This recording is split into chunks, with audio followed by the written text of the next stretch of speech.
friends. Welcome once again to Worldview at Dialogus. I'm Vishal Dahiya, and this week we're going to take a look at the meeting of SCO, that is Shanghai Cooperation Organization. In fact, the 25th meeting of the heads of state is being held in Tianjin in China on 31st of August and 1st of September. This meeting holds a lot of significance, and that is the reason why we are talking about this 25th SCO meeting this week on Worldview.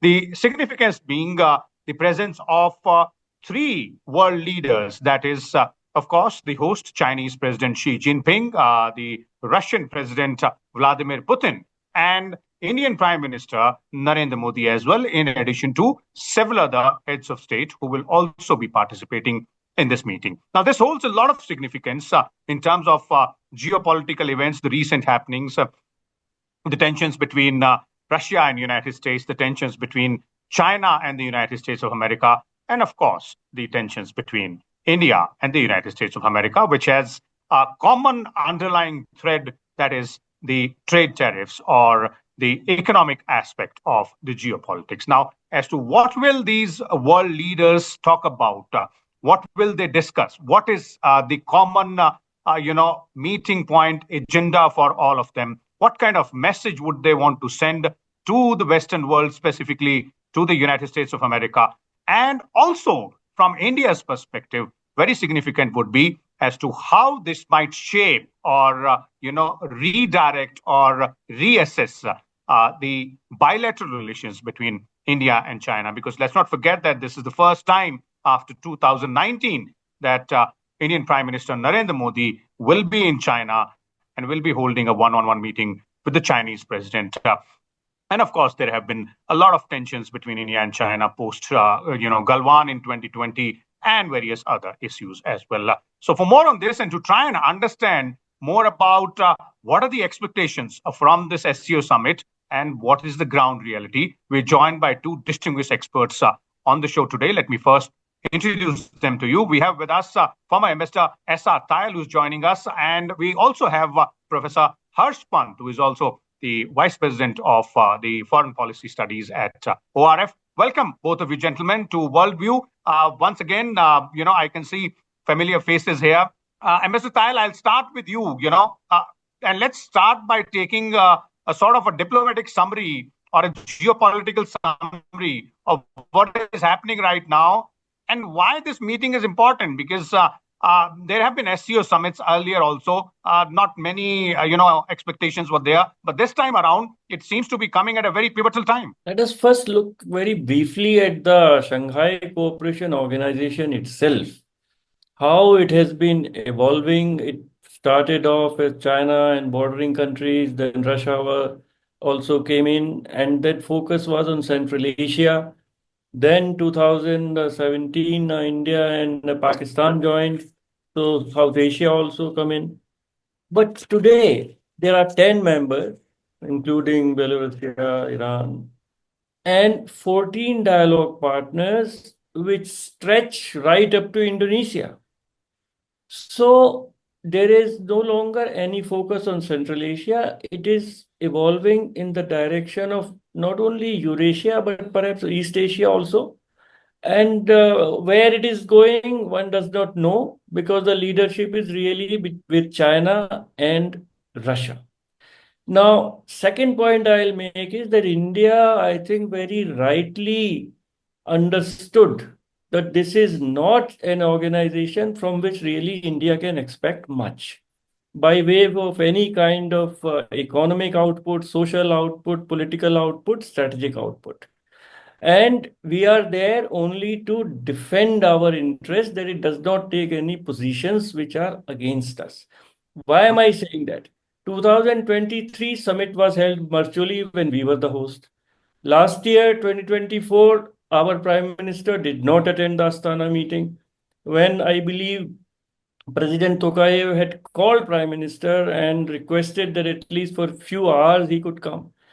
And of course, External Affairs Minister represented that, India there. So and now this whole organization has evolved in, old types of Soviet organization. There are 44 working groups, 14 ministerial mechanisms, and nobody is able to tell me what has been their output. So let us keep that in background, that it is going the Commonwealth way, Commonwealth organization. That is my view. Professor Pant may differ, but that is my view. Then Okay. now, but see, I have attended, so participate on on the sidelines of so many summits, etc. The real thing is meeting between the leaders who are not able to make or find time, or because of political reasons, strategic reasons, are not able to meet bilaterally. In that context, given the tyranny of Trump tariffs and the entire global situation in churn, presence of President Xi Jinping, President Putin, and of course the Iranian president would be there. And we should all recall that SCO had issued a statement on the Israeli bombing attacks on Iran, and from which we disassociated. So again, I would like to say here that somehow India is becoming an outlier in SCO. And those people also understand. But that is a subject of perhaps later discussion. Yeah, And we'll come to that. Yes. let me say that it is giving an opportunity for our Prime Minister to meet President Xi Jinping. That will be the most important, well, whatever is the outcome, but most important event as far as India is concerned. SCO's declarations, we have to just safeguard our positions, and on Ukraine, etc., what they say, and on Israel, Middle Gaza, we have to be careful that our friends are not offended. Okay, and of course on the issue of terrorism as well, since Pakistan is also going to be present there, and you're right there, Ambassador Tayal, that there seems to be a lot of distance which SCO seems to have traveled over the past few years. In fact, I happened to cover one of the SCO summits way back in China, only in Qingdao in 2018, and of course, Prime Minister Modi was also there. And there were a lot of optics also, but whether there are going to be tangible outcomes or not is something which is something which we would be looking forward to. But taking this set forward where you've left, Professor Pant, do you agree that this is a geopolitical event which should rather be looked at in terms of more in terms of optics rather than in terms of tangible outcomes? And then perhaps if outcomes have to be there, then there'll be bilateral ones between two respective countries. Say perhaps we might be looking forward to something between India and China, or maybe other nations with other nations. Yeah, I think Vishal, by and large, Ambassador Tayal, I agree with Ambassador Tayal. I think there is a lot of media reportage, global media reportage on SCO at this point. And a lot of this, I think most of it has to do with the fact that this will be Mr. Modi's visit with Xi Jinping against the backdrop of India's declining relations with the US at this point. So I think there has never been any great expectation in the international community also as far as SCO is concerned. No one actually remembers what these declarations do or have been doing. But I think what the excitement is about is that you now have three major leaders, Russia's Mr. Putin, you have Mr. Xi Jinping from China, and of course, Prime Minister Modi attending a summit at a time when Mr. Trump is making America an adversary of not only America's so-called traditional adversaries, but also of America's friends. So it's a unique moment in global geopolitics where a lot of engagements, alliances, partnerships are up in the air. And many are speculating whether this is a moment where we would see a certain kind of Russia, China, India coming together moment.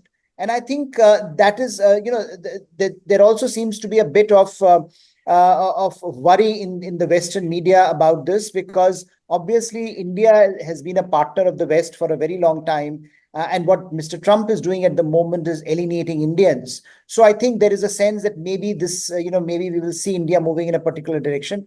I don't agree with that logic, but I do think that India making a point by visiting SCO, by Mr. Modi visiting SCO, also via Japan, India is signaling a lot of things, and I think those signals can be unraveled or unwrapped as you discuss as we go ahead in the program. But I think the larger point remains that the world is looking at SCO not as an SCO moment, but perhaps as a great power, major power realignment moment that many anticipate might be happening in the world order. Whether or not it happens, that remains to be seen. But I think India's position therein becomes therefore very critical, and therefore the world is observing very carefully what India says, does there. But as far as SCO is concerned, as Ambassador Al pointed out, I mean, even 2 months back, when there was a defense ministers meeting at the SCO, India didn't sign the declaration because at that point, China and Pakistan had come together and they had, aligned the declaration in a direction that India didn't want it to go, and there was no mention of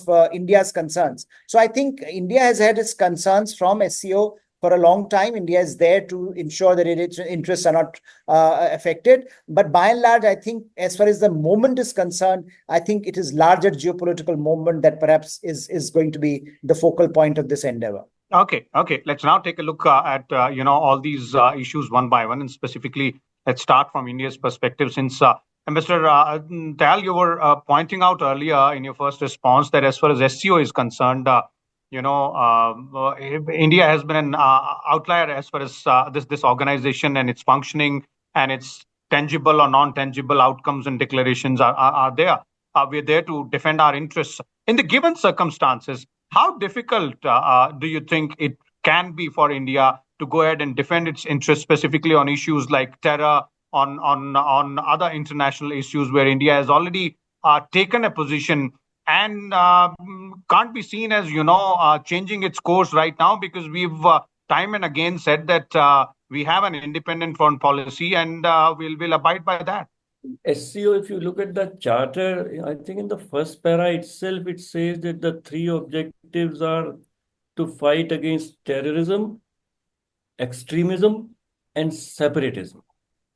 And the way China has behaved, and the new member who came along with us, Pakistan, has behaved, even Afghanistan is trying to become an observer.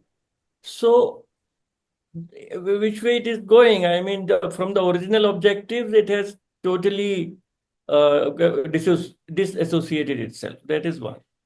Second, the perception in the world, particularly in the United States, Europe, and Professor Pant mentioned international media, is that both BRICS as well as SCO are anti-West kind of groupings, which are trying to or question the American supremacy or Western supremacy, which exists, the liberal order and Bretton Woods and all of that. We have NDB and all of that. Now, and we have been, our External Affairs Minister repeatedly has said that it is non-West, but not anti-West. And that is a position, whatever I believe that most of our establishment, as well as people like us who are outside the establishment in India, firmly believe that there is life after Trump, and the contradictions with China are much deeper, of a more fundamental nature. And with United States, they are only around tariff, which is just one segment of this entire whole big spectrum, big canvas of relationships.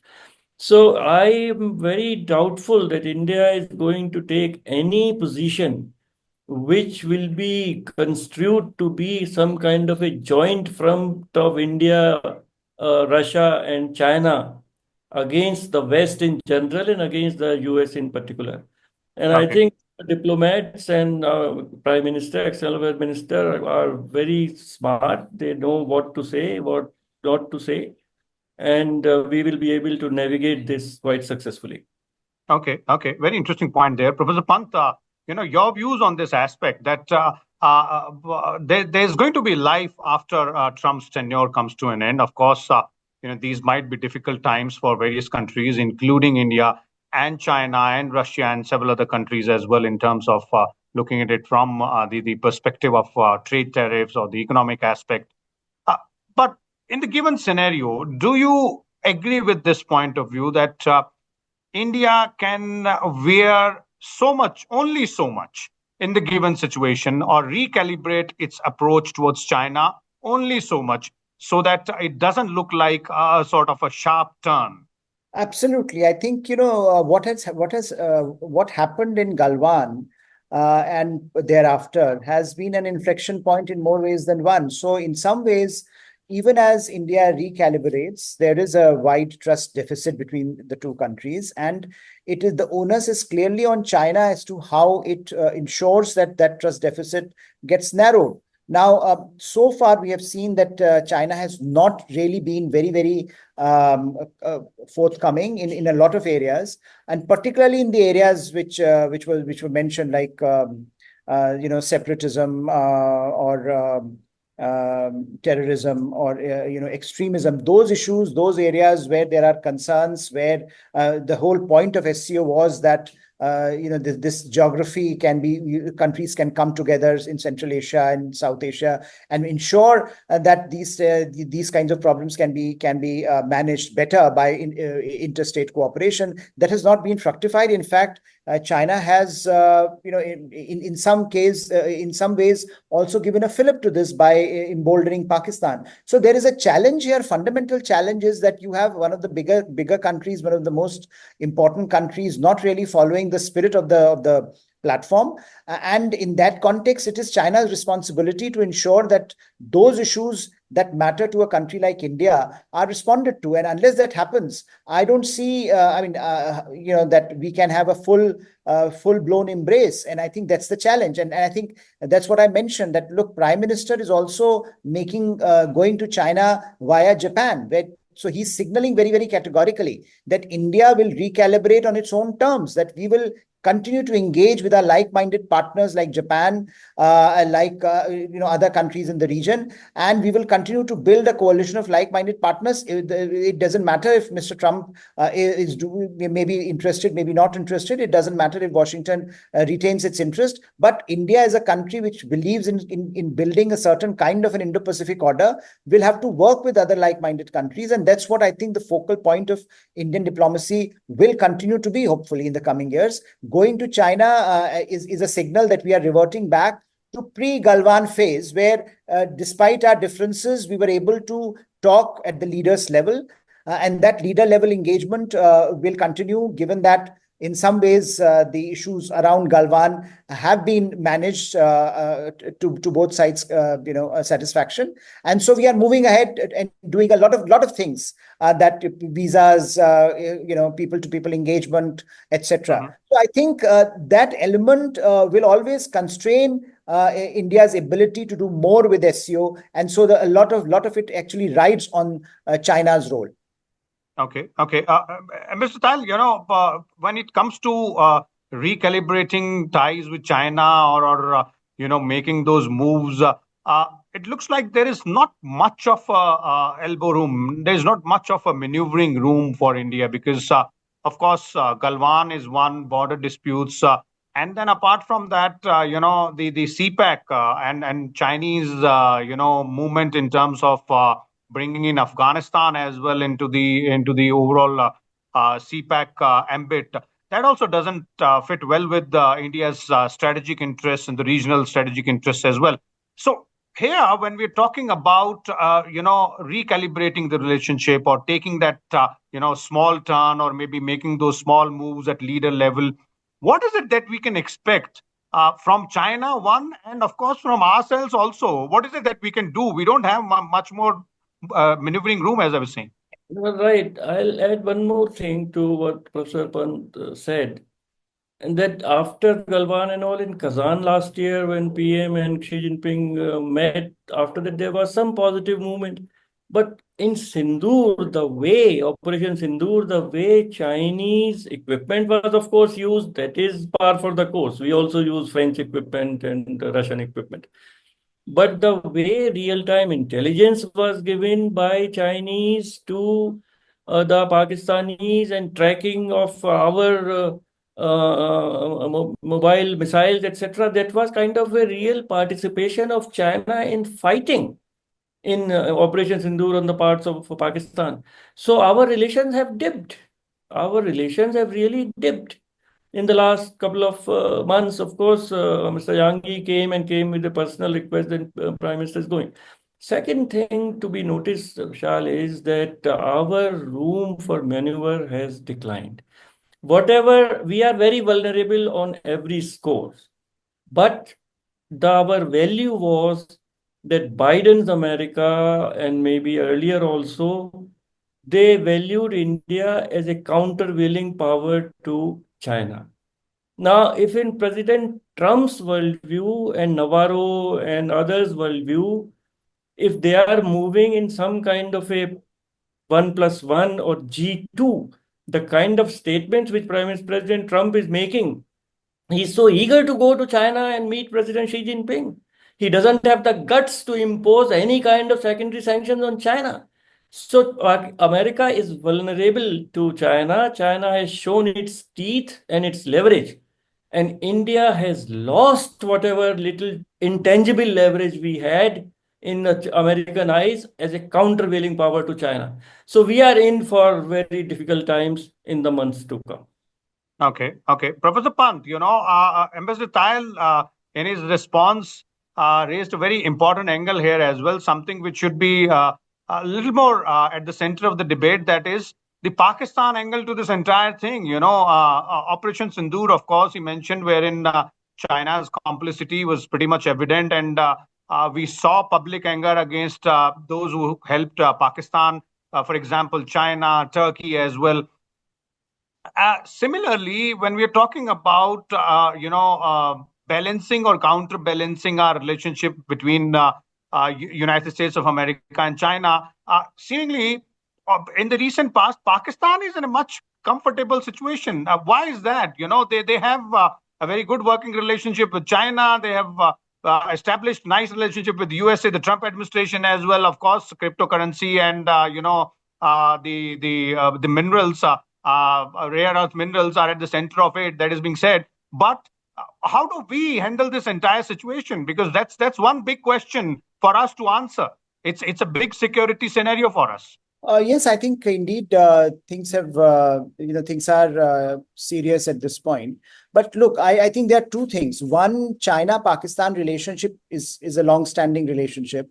And I think we need, we have been talking about a two-front situation for a very long time. Now it looks like one-front situation. I think, we will have to deal with, we will have to be cognizant of the challenge of the other side. And we saw during Operation Sindoor, as was being discussed, that China will provide all kinds of help. And Chinese strategy has always been very simple: to keep India boxed in South Asia by propping up China. So they want China everywhere. They want wherever you, you join a platform, they sponsor Pakistani representation there. So clearly, we have our tasks cut out in that sense. And of course, the coordination has been increasing. As I was mentioning, at the defense ministers meeting of SCO, we had to withdraw. We did not sign the statement because the China and Pakistan were coordinating, and Chinese openly supported the Pakistani narrative and the statement that they were putting forth. So clearly, that challenge has become much sharper. And much more challenging, much more difficult for India to manage in the context of the Trump administration, which for strange reasons, largely tactical reasons, and I think largely because I think the idea is to put pressure on India to either sign the deal or Mr. Trump might believe that India may not be giving him enough respect by acknowledging his role, his so-called role in the ceasefire, which Pakistanis have come in and tried to fill the void. They have been upfront. They have been playing that game and making sure that Mr. Trump is happy by coming out with fictionalized energy deals, etc., etc. So, I mean, they understand in some ways the vulnerability of India, and they are playing to those vulnerabilities. But ultimately, foreign policy is also determined by underlying structural factors.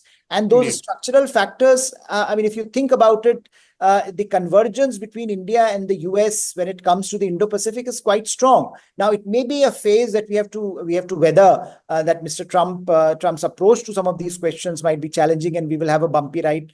But ultimately, Pakistan-America alignment and what is it that America gets out of it is entirely unclear. I think many American specialists are still, they continue to wonder what exactly is happening. Why suddenly we Americans have developed this appetite. But again, let us also remember that Americans and Pakistanis have had a long-standing relationship. The bureaucracies are well aligned given the Cold War experience. So some of that still comes into play, and it still makes it easy for Pakistan to play to its strengths, which they are doing at the moment.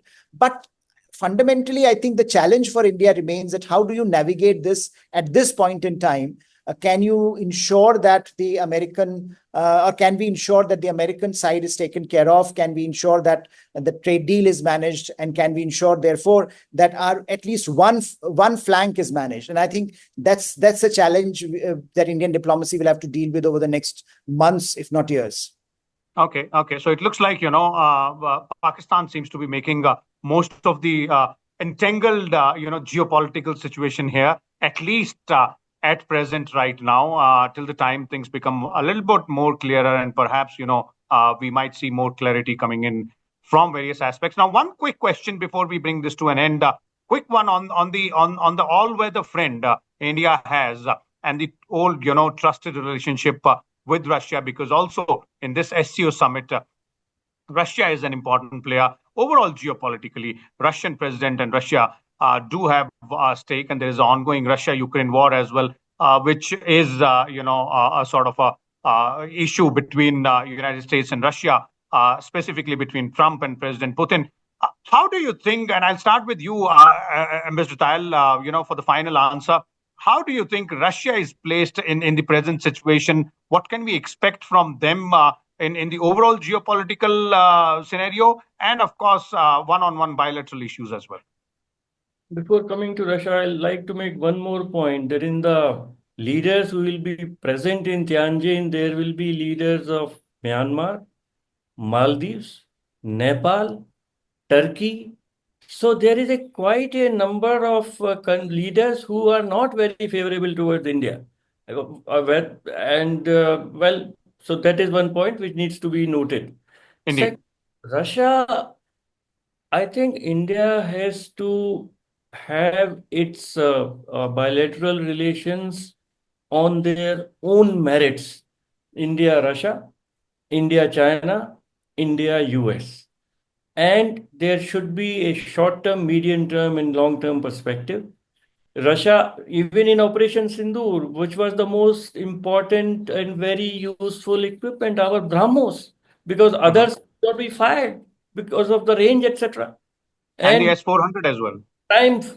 No missile could come anywhere close to Delhi. So proof of the pudding is in the eating. Russia is a tried and tested friend. And I'm glad that Indian diplomacy has navigated the blunder which Russia made by attacking Ukraine very, very carefully and without damaging India-Russia relations. It will be a difficult game, but we have to treat the three relationships independent of each other, and they have their own logic and their own challenges. But we should not allow one relationship to influence other. We have, for the last 70 years, we are past masters in playing the non-aligned game. So I think we'll be able to do that. But there may be really setbacks. Okay. Professor Pant, your quick concluding comments on Russia? I think Russia is going to be a very important player in all of this emerging dynamic. We can see how Mr. Trump is trying to quote Russia, and even as he blames India for buying Russian oil. But I think India has certainly managed to have its ties intact with Russia despite Ukraine, and that's creditable. The challenge, of course, going forth would be how do you insulate these ties both from the US, what is happening on the US front, but also from what is happening on the China front.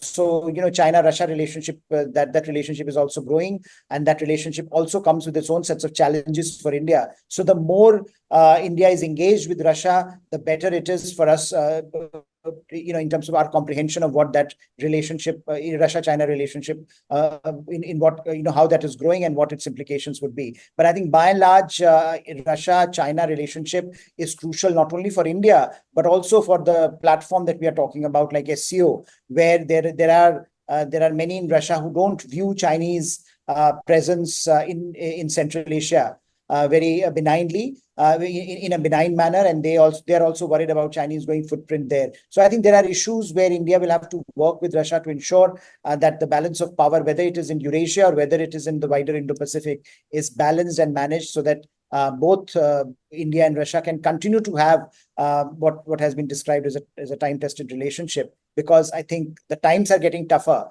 so the test will become even more difficult. Okay.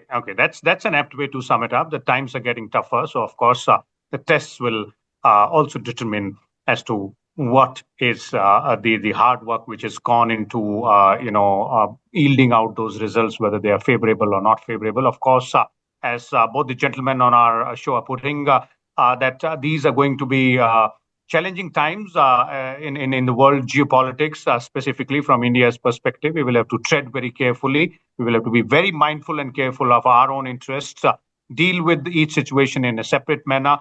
And all eyes of the entire world will be set on SCO summit, specifically from the optics point of view, since it'll be President Putin, President Xi Jinping, and Prime Minister Modi all will be available there. But largely, tangibly, what will be more interesting to look forward to would be what transpires on a one-on-one level, on a bilateral level between these three nations and several others present as well. And of course, the final declarations coming in from SCO. We'll keep a close watch on all these developments, keep you updated, and come back again next week with a different topic. Till then, keep watching Worldview and Dialoguers. Thank you so much, Professor Pant and Ambassador Tayal as well, once again. Thank you.